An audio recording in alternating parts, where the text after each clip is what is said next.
Very good morning. This is Priya Varma. Welcome to BRK the first edition. మనతో పాటు జూమ్లో అందుబాటులో ఉన్నారు senior journalist, political analyst Bandaru Rammohan Rao garu. Good morning sir. Good morning sir. Good morning Shreya. Good morning. ఈరోజు వార్తాపత్రికలో చూసుకున్నట్లయితే రామ్మోహన్ రావు గారు, చెప్పండి. ఈనాడు వార్తాపత్రికలో ముఖ్యాంశాలు చూసుకున్నట్లయితే అండి, సిబిఐకి కాళేశ్వరం ప్రాజెక్టుపై విచారణ, కేంద్రం దర్యాప్తు సంస్థకు అప్పగిస్తూ శాసనసభ నిర్ణయం తీసుకుంది. ఇప్పుడు ఈ కాళేశ్వరం ప్రాజెక్ట్కి సంబంధించి మొత్తం నివేదిక అంతా చెత్తబుట్టలో పడేసి అందరూ లేచి వెళ్ళిపోవటం, ఈ గొడవలు గోలలు ఎక్కువైపోయినాయి కదండి. నిన్న రీడిజైన్ పేరుతో కేసీఆర్ 1,00,000 కోట్లు కొల్లగొట్టారు. ముఖ్యమంత్రి రేవంత్ రెడ్డి 8B 8C నోటీసులపై కేసీఆర్, హరీష్ రావులది వితండవాదమని ధ్వజమెత్తారు. అర్ధరాత్రి దాటాకు కూడా సాగింది సభ. కానీ సీఎం ప్రకటన అనంతరం నిరవధిక వాయిదా పడింది. అసలు ఈ వార్తను ఏ విధంగా పరిగణించవచ్చు రామ్మోహన్ రావు గారు? శ్రీయ గారు, మీకు అట్లాగే బీఆర్కే న్యూస్ ప్రేక్షకులకు నమస్కారం, శుభోదయం. హాట్ గా వాడి వేడి చర్చ నిన్న అసెంబ్లీలో జరిగింది. ఉదయం 9 గంటలకు మొదలైన చర్చ మొదలు బీసీబీలు ప్రవేశపెట్టడం, ఆ తర్వాత సాయంత్రం 3 గంటలకు మళ్ళీ ఈ కాళేశ్వరం కమిషన్ రిపోర్టు సభలో ప్రవేశపెట్టడం. రాత్రి అయితే నాకు 1:30 దాకా నిద్ర లేదు. 1:30 దాకా ఇవి చూసుకుంటూ కూర్చున్నా. సిబిఐకి అప్పచెప్పే దాకా కూడా శుభం కార్డు పడాలి కదా ఏదో ఒకటి. కనుక రాత్రి ఏదైతే కాళేశ్వరం కమిషన్ మీద చివరికి సిబిఐకి అప్పచెప్పారు. ఈ 2 విషయాలు మనం మాట్లాడుకుంటే మొట్టమొదటి కాళేశ్వరం గురించి మాట్లాడతాను.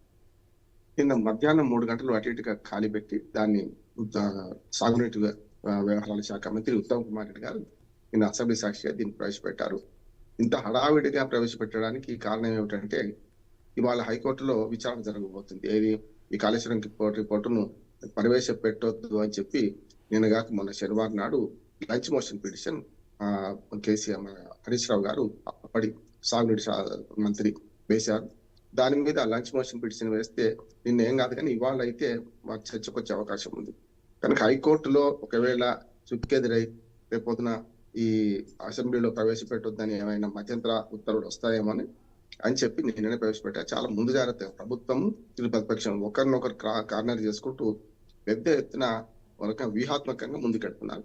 అందులో భాగంగానే కేవలం 2 రోజులే, మొదటి రోజు శనివారం నాడు ఏం బిజినెస్ జరగలేదు. కేవలం జూబ్లీ హిల్స్ మాజీ ఎమ్మెల్యే చనిపోయిన దివంగత గోపీనాథ్ గారికి నివాళులు అర్పించి ఉన్నారు. కానీ అక్కడ కూడా అసెంబ్లీకి మరి ఎందుకు మరి అసెంబ్లీ సెక్రటరీలు ఏం చేస్తున్నారు, అందరూ ఏం చేస్తున్నారు తెలియదు. కానీ ఇంకా 2 మదన్ లాల్ గారు అట్లాగే బండారు రాజిరెడ్డి గారు ఇద్దరు కూడా చనిపోయారు. వాళ్లకు నివాళులు అర్పించాల్సి ఉండే, అవి కూడా మళ్ళీ నిన్న పొద్దున మొదలు పెట్టారు. మొన్ననే అది కలపాల్సి ఉండే కదా. అంటే దివంగతులు ఎవరు, అసెంబ్లీకి మెంబర్ గా ఎవరున్నారు అంటే కనీసం గమనించలేదా అని అర్థమవుతుంది. అంటే రీసెంట్ గా చనిపోయిన గోపీనాథ్ గారు జ్ఞాపకం ఉన్నారు, కానీ బండారు రాజిరెడ్డి గారు కానీ అట్లానే ఇటు పక్కన మదన్ లాల్ గారు ఖమ్మం జిల్లా ఎమ్మెల్యే, ఇద్దరిది జ్ఞాపకమే లేదు. వీళ్ళు ఎవరో జ్ఞాపకం చేస్తే వాళ్ళు ఏం మొదలు పెట్టారు అంటే ఎంత ఒక అనాలోచితంగా నడుస్తుంది అసెంబ్లీ, దానికి మంచి ఉదాహరణ.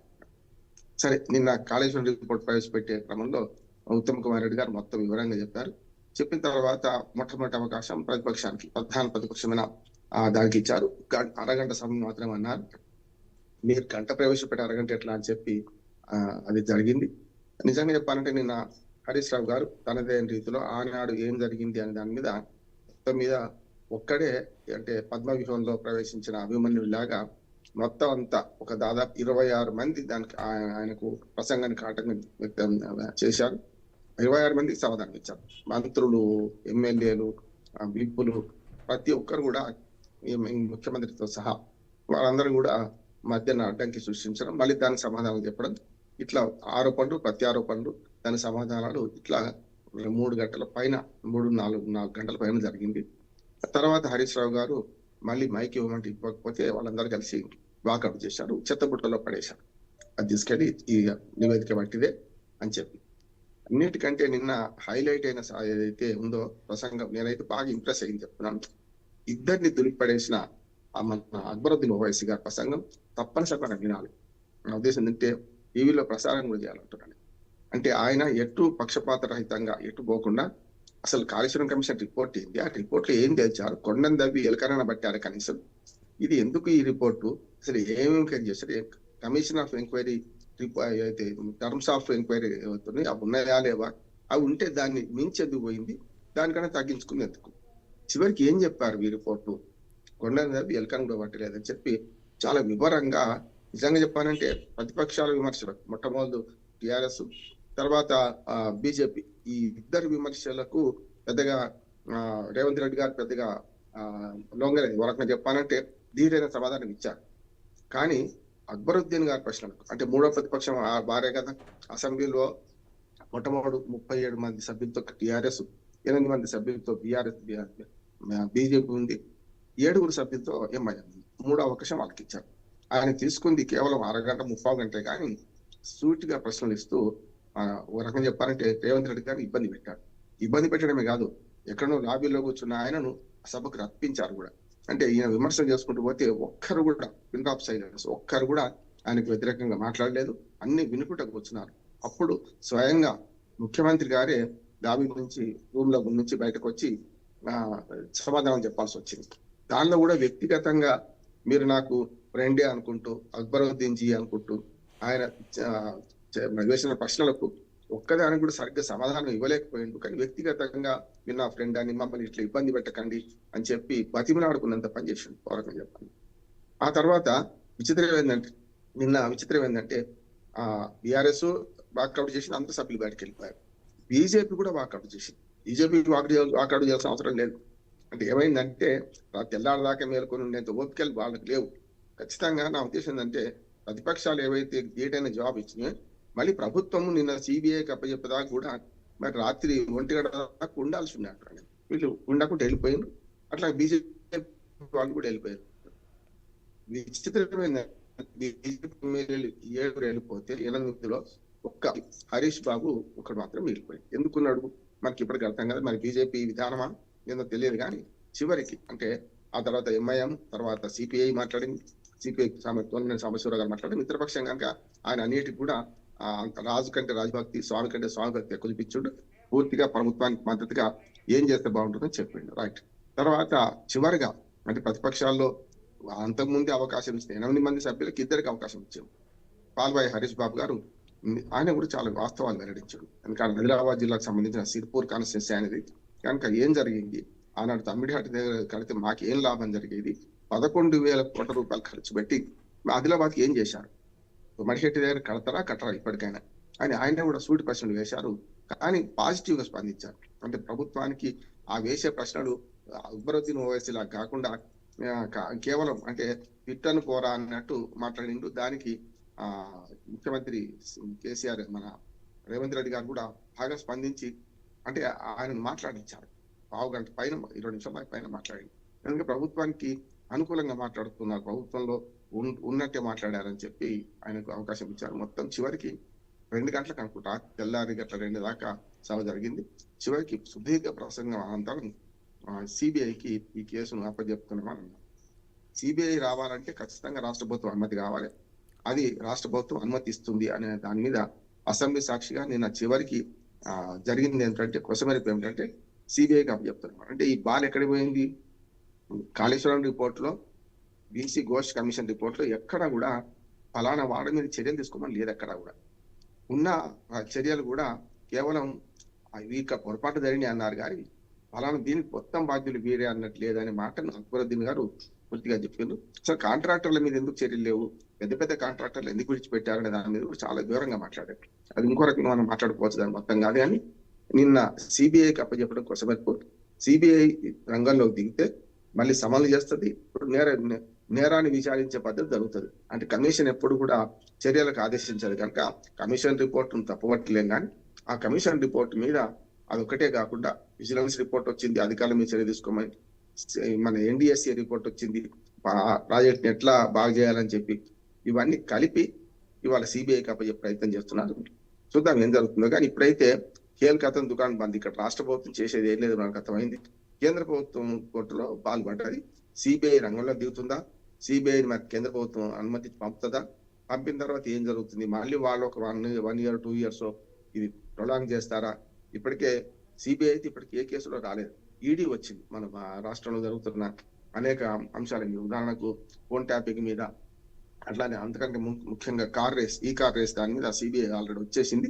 ఫోన్ ట్యాపింగ్ మీద రాలేదు. ఇంకా ఫోన్ ట్యాపింగ్ సిట్ విచారణ జరుగుతుంది. ఇట్లా చూసుకుంటే సిబిఐ ఈ తెలంగాణలో గవర్నమెంట్ మారిన తర్వాత అంతకు ముందు కూడా ఎప్పుడు కూడా కేసీఆర్ గారు కూడా సిబిఐని అనుమతించే ప్రయత్నం చేయలేదు. కేవలం ఒక లిక్కర్ కేసులు, ఢిల్లీ లిక్కర్ కేసులో ఢిల్లీలో ఇన్వాల్వ్ అయింది కనుక కవిత మీద కేసు అయింది. కనుక ఇప్పుడు 10 ఏళ్ల తర్వాత సిబిఐ ఇన్వాల్వ్ అయి కేసు పెట్టి ఏదైతే ఈ కాళేశ్వరం కమిషన్ రిపోర్ట్ ను ఆధారం చేసుకొని వాళ్ళు ఎఫ్ఐఆర్ దాఖలు చేయాలి. దానిలో మళ్ళీ దోషులు ఎవరో తేల్చే ప్రయత్నం చేయాలి. మరొక 2 సంవత్సరాలు వస్తాయి. ఈ లోపల ఎలక్షన్స్ కూడా మళ్ళీ దగ్గరికి వస్తాయి. అంటే ఒక రకంగా రాజకీయంగా విమర్శల కోసమే ఈ కాళేశ్వరం రిపోర్ట్ ప్రవేశపెట్టారనే దాని అని ఒక ఆరోపణ మాత్రం ఈ ప్రభుత్వం మీద వచ్చింది. సరే, ఏం జరుగుతుందో చూద్దాం. రామ్మోహన్ రావు గారు, ఇంకొక ముఖ్యాంశం చూసుకున్నట్లయితే బీసీ బిల్లులకు జై, 42% రిజర్వేషన్ బిల్లులకు శాసనసభ ఏకగ్రీవ ఆమోదం తెలిపింది. అసలు శాసనసభలో దామోదర్ రాజనరసింహ, తుమ్మల శ్రీధర్ బాబు, బట్టి ఆది శ్రీనివాస్ తదితరులు పాల్గొన్నారు. ఈ బీసీలకు మంచి జరిగే సమయం వచ్చింది అని అంటున్నారు కొంతమంది. స్థానిక సంస్థల్లో వారికి 42% రిజర్వేషన్లకు కట్టుబడి ఉన్నాం. మొత్తం రిజర్వేషన్లు 50%కి పరిమితమయ్యేలా గత ప్రభుత్వం చట్టాలు తీసుకొచ్చింది. వారిది కలవకుండా చేసే కుటుంబం శాసనసభలో సీఎం రేవంత్ రెడ్డి ఏమంటున్నారు అని అంటున్నారు. ప్రధాని వద్దకు అఖిల పక్షానికి తీసుకెళ్లాలి అంటున్నారు కేటీఆర్. ఈ వివాదాలు తలెత్తకుండా చూడాలి అంటున్నారు గంగుల్ గారు. అసలు ఈ వార్తని ఏ విధంగా పరిగణించవచ్చండి? దీని మీద మీ విశ్లేషణ ఏంటి? రైట్, స్వే గారు, ఈ కలవకుండా చేస్తున్నారా ఇవన్నీ చిల్లర విమర్శలు, ఒకరినొకరు అపహాస్యం చేసుకునే విమర్శలు, అంతకంటే ఏం లేదు. వాటి గురించి ఎంత తక్కువ మాట్లాడితే అంత మంచిది. వ్యక్తిత్వ హననం కానీ వ్యక్తిగతంగా విమర్శ కానీ నేను ఎప్పుడు ఒప్పుకోను. కానీ ఇందులో బీసీ బిల్లులు మనం నిన్న ప్రవేశపెట్టిన దానిలో 2018 చట్ట రూపకల్పనలో వర్క్షాప్ లో నేను పాల్గొనేవాడు. బీసీ మనకు ఆనాడు 2018 పంచదార చట్టం ఏదైతే తెలంగాణ వచ్చిన తర్వాత మార్చుకున్నాం. తెలంగాణ ఏర్పాటు తర్వాత 2 ఏళ్లలోపు చట్టాలు మార్చుకునే వెసులుబాటు ఇచ్చింది. అప్పుడు మార్చుకోలేదు. తర్వాత అపార్డ్ ద్వారా, టిఎస్ పార్డ్ ద్వారా దీని మీద మాలాంటి వాళ్ళతో, అంటే అనుభవం ఉన్న వాళ్ళతో వర్క్షాప్ పెట్టిండ్రు. అందులో మేము ఇచ్చిన సూచనలు చాలా వరకు అమలు చేసిండ్రు. ఆ వచ్చిన చట్టంలో నాకున్న అవగాహనతో చెప్తున్నాను. ఆ వచ్చిన చట్టంలో ఆనాడు ఏ అనివార్య పరిస్థితుల్లో మాత్రమే బీసీలకు రిజర్వేషన్ తగ్గించాల్సి వచ్చిందంటే మొత్తం 50% లోబడే ఉండాలి కనుక చేశారు. ఇప్పుడు దాన్ని మారుస్తున్నామని అంటున్నారు. ఈ మార్చేదానికి మనకు అసెంబ్లీ చేతుల్లో ఉంటే ఎన్నడో మారిపోయేది కదా. అసెంబ్లీ చేతులు ఏది? ఇది సుప్రీంకోర్టు సీలింగ్ పెట్టింది 50%. 50% లోపటే ఎస్సీ ఎస్టీ రిజర్వేషన్లు పోను, మిగతా ఎవరికైనా ఇచ్చుకోవచ్చు. ఇది చట్టం. ఇది సీలింగ్ పెట్టింది కనుక సుప్రీంకోర్టు మార్చాల్సిన దాన్ని అసెంబ్లీలో మారుస్తామని పెట్టి ఓ చట్టం చేశారు. ఇలా ఆ చట్టాల్లో 2018 పంచాయతీ చట్టంలో 2 సవరణలు చేశారు. చట్టం మార్చడు కాదు అక్కడ. అంటే మేము 50% దాటి కూడా 70% వరకు ఇచ్చుకుంటాం అంటున్నారు. అది సాధ్యం కాదంటున్నాడు. ఇట్టి పరిస్థితులు సాధ్యం కాదు. ఎందుకంటే కేంద్ర ప్రభుత్వం చేతిలో బిల్లు పెట్టి దాన్ని మనకు పార్లమెంట్ లో పాస్ చేసి 9వ షెడ్యూల్లో పెడితే అది రాజమార్క్. అది జరగదు. ఎందుకంటే బీసీ రిజర్వేషన్లలో ముస్లిం బీసీలు, హిందూ బీసీలు అని చెప్పి వాళ్ళు వర్గీకరణ చేసినప్పుడు సమస్య లేదు పొమ్మని చెప్పి బీజేపీ అంటుంది. బీజేపీ తలుసుకోకుండా కేంద్రంలో చట్టం కాదు. ఆ చట్టం మేము రాష్ట్రపతి దగ్గరికి పోదు, రాష్ట్రపతి ఆమోదించరు. రాష్ట్రపతి ఆమోదించిన తర్వాత కూడా మళ్ళీ 9వ షెడ్యూల్ చేర్చాలి. అది సాధ్యం కాదంటున్నారు. 9వ షెడ్యూల్ కూడా మేము సమీక్షిస్తాం, సుప్రీంకోర్టు గతంలో చెప్పింది కూడా. కనుక తమిళనాడు రాజకీయాల్లాగా, తమిళనాడు బిల్లులాగా ఇది పాస్ కావాలంటే మరొక పివి నరసింహారావు పుట్టుకరావాలి. ఇప్పుడు మోడీ గారు అయితే చేయరు. అన్నట్టు పివి నరసింహారావు గారు జయలలిత వేరే పార్టీ అయినా సరే తమిళనాడులో ఆ చట్టం చేయడానికి సహకరించాడు.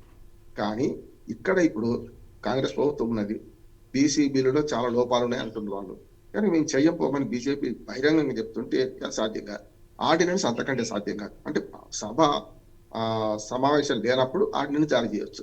ఆర్డినెన్స్ కూడా మన గవర్నర్ గారు చేయకపోమని ఆయన పైకి పంపించేసాడు. ఇప్పుడు ఆ స్థానంలోనే వాళ్ళ ఆర్డినెన్స్ లో ఏది పేర్కొన్నారో దాన్ని చట్టంగా మారుస్తూ బిల్లును ఆమోదించి చేసుకున్నారు. అన్ని పార్టీలు ఇక్కడ మళ్ళీ కూడా సేమ్ రాజకీయాలు, బీసీల భుజాల మీద తుపాకీ పేలుస్తూ ఒకరినొకరు వేల్చుకునే క్రమంలో అటు అధికార పార్టీకి ఎంత ఉందో తిలాపాపం తలాపిడికడన్నట్టు బీఆర్ఎస్, బీజేపీ, ఇతర పక్షాలు కూడా ఎవ్వరు కూడా బీసీ రిజర్వేషన్ వ్యతిరేకమైతే ఓట్లు పోతే ఆయన భయాంతో అందరూ కూడా బిల్లును పాస్ చేశారు. బిల్లుగా ఓట్లు వేశారు, అయిపోయింది. కానీ ఇక్కడ ఈ చెల్లదాని సమస్య మళ్ళీ అంటే బీజేపీ ఎట్లా బయటకు పోతే వద్దంటుంది, సభలో మాత్రం అంగీకరిస్తుంది. తర్వాత బీఆర్ఎస్ ఏమో ఎట్లా చేస్తారో చూద్దాం, హామీ ఇచ్చింది మీరు కదా అమలు మీద అనే మాట మీరు అంటున్నారు. కనుక ఇవన్నీ చూస్తే, హలో వినొస్తుందమ్మా? వినిపిస్తుంది రామ్మోహన్ రావు గారు. అది వేరే వస్తే, అందుకని నేను ఏమంటున్నానంటే 3 పార్టీలు బీసీల భుజాల మీద తుపాకులు వేసుకుంటాం, ఒకటి ఒకటి వేసుకుంటున్నారు. నిన్న బిల్లు అది ఏదైతే ఉందో ఈ బీసీ బిల్ దాన్ని అసలు గవర్నర్ దగ్గరికి తేలుతుందా వాళ్ళ తేలదా అనేది అసలు తెలియట్లేదండి. చెప్తా. ఇది పాస్ అవుతుందా చెప్తా. అవ్వదా అసలు? పాస్ అయిందమ్మా, పాస్ అయింది, కానీ ఇది పనికిరానంటున్నా. అసెంబ్లీ ఎందుకని? సాక్షిగా అసెంబ్లీలో బిల్లు పాస్ అయినాక దీన్ని అమలు చేయాల్సింది ఎవరు అంటే 50% సీలింగ్ ఎత్తేయాల్సింది సుప్రీంకోర్టు కదా. సుప్రీంకోర్టు తీర్పు అయితే అట్లాగే ఉంది కదా. వీళ్ళు ఎత్తేసిన మళ్ళీ గవర్నర్ దగ్గరికి పోయి ఇప్పుడు వాళ్ళు ఏం చేయాలి, ఈ బిల్లును చట్టంగా మార్చాలంటే గవర్నర్ సంతకం కావాలి. కేవలం చట్టసభలు ఏం చేస్తారంటే ఒక బిల్లును చట్టంగా మార్చడానికి మెజారిటీ ఇదిలా కనుక చేసుకుంటాం. దీని తర్వాత ఎవరు చేయాలి, సంతకం ఎవరిది కావాలి, గవర్నర్ది కావాలి. అంటే చట్టంగా మారడానికి గవర్నర్ సంతకం కావాలి. ఆర్డినల్స్ సంతకం పెట్టండి గవర్నర్ గారు, దీని సంతకం పెడతారా, పెట్టరు కదా. మళ్ళీ న్యాయ సమీక్షకు పైకి పంపుతారు. అంటే ఇది కేవలం మేము చేసే ప్రయత్నం చేస్తున్నాం, కలవడం లేదని చెప్పడం కోసం అవుతుంది. సరిగ్గా వాటి నుంచి సరిగ్గా 30 రోజుల లోపల ఎన్నికలు జరగాల్సి ఉన్నది. సరిగ్గా సెప్టెంబర్ 30వ తారీఖే ఉంటుంది. 30 లోపల జరపమని హైకోర్టు ఏమో మెడ మీద కత్తి పెట్టింది. మేము 30 రోజుల లోపల ఆరు లేదు చూడలేదు కొడుకు సంబంధం అన్నట్టు ఇవాళ ఎప్పుడు డీలిమిటేషన్ చేస్తారు, ఈ చట్టం మీద ఆయన సంతకం ఎప్పుడు పెడతారు, సంతకం పెట్టిన తర్వాత డీలిమిటేషన్ ఎప్పుడు చేస్తారు, బీసీలకు ఎప్పుడు రిజర్వేషన్లు ఇస్తారు, ఇవన్నీ ప్రశ్నార్థకాలుగా ఉన్నాయి. కనుక బీసీ బిల్లు పూర్తిగా చట్టంగా మారంటే గవర్నర్ సంతకం పెట్టాలి. అది జరగదంటున్నాను. చివరికి ఎక్కడికి వస్తుందంటే రేవంత్ రెడ్డి గారు మొదటి నుంచి చెప్తున్నట్టే 42% రిజర్వేషన్ పార్టీ పరంగా ఇచ్చుకుంటే చెల్తుంది. కానీ పార్టీ పరంగా ఇచ్చుకున్నా కూడా అక్కడ బీసీ రిజర్వేషన్లు 22% పరిమితం చేయాల్సి వస్తుంది. మిగతా అంతా ఇష్టానుసారం ఇవ్వాల్సి వస్తుంది. అప్పుడు మిగతా పార్టీలు పాటించాల్సిన అవసరం ఉన్నది. కనుక మళ్ళీ బీసీలకు అన్యాయం జరుగుతుంది. ఈసారి ఇట్లా జరగకుండా ఉండాలంటే చాలా రోజుల నుంచి ప్రయత్నం చేయాల్సి ఉంటుంది. ఈ ప్రయత్నమే సంవత్సరానికి ఎందుకు చేయలేదు వీళ్ళు అనే మాట వస్తుంది కదా. అంటే పార్లమెంట్కి పంపి అక్కడ భంగపడి, తర్వాత గవర్నర్ ఆర్డినెన్స్ అక్కడ భంగపడి, మూడోసారి భంగపడే విషయం తప్ప ఇంకోటి ఏం లేదు. బీసీల విషయంలో రాజకీయంగా ఒకరినొకరు కార్నర్ చేసుకోవడం ప్రయత్నం చేస్తున్నారు. చివరికి అందరూ బీసీలను మోసం చేస్తున్నారు. హామీ ఇవ్వడమే తప్పు. 42% మేము విద్యా ఉద్యోగాలలో పంచాయతీరాజ్ వ్యవస్థలో ఇస్తామన్నారు. ఆ హామీ అలవిగాని హామీ. దాన్ని అమలు చేసే క్రమంలో ఇవాళ ముందు నుయ్యి వెనక గొయ్యిలాగా కాంగ్రెస్ పార్టీ తయారైంది. ఇదో చూద్దాం ఏం జరుగుతుందో. మొత్తం మీద మాత్రం ఈ విషయంలో మాత్రం ఈ బిల్లు అనేది చట్టంగా మారడానికి చాలా అనుమానాలు ఉన్నాయి. ఇవి జరిగే పని అయితే కాదని నేను అనుకుంటున్నాను. ఎలక్షన్లు కూడా వాయిదా పడతాయి అనుకుంటున్నాను. 30వ తారీఖు లోపు ఎలక్షన్ జరపడానికి చాలా ప్రాసెస్ ఉన్నది. ఆ ప్రాసెస్ పూర్తిగా అయ్యేదాకా టైం దొరకదు అనుకుంటున్నాను నేను. మొత్తం మీద ఎన్నికలు అయితే అక్టోబర్ నెలకు వాయిదా పడతాయని నేను అనుకుంటున్నాను. దానికి వెసులుబాటు తీసుకుంటారు, హైకోర్టుకు పిటిషన్ వేసుకుంటారు. అయ్యా మాకు సాధ్యం కావడం లేదు అంటారు, సుప్రీంకోర్టుకు వెళ్తారు. ఇవన్నీ వేరే వ్యూహం ప్రభుత్వానికి బయటపడతలేదు, కానీ వేరే వ్యూహం ఉందని నేను అనుకుంటున్నాను. థ్యాంక్ యూ రామ్మోహన్ రావు గారు. ఇది ది ఫస్ట్ ఎడిషన్. చూస్తూనే ఉండండి BRK న్యూస్ తెలుగు సత్తా.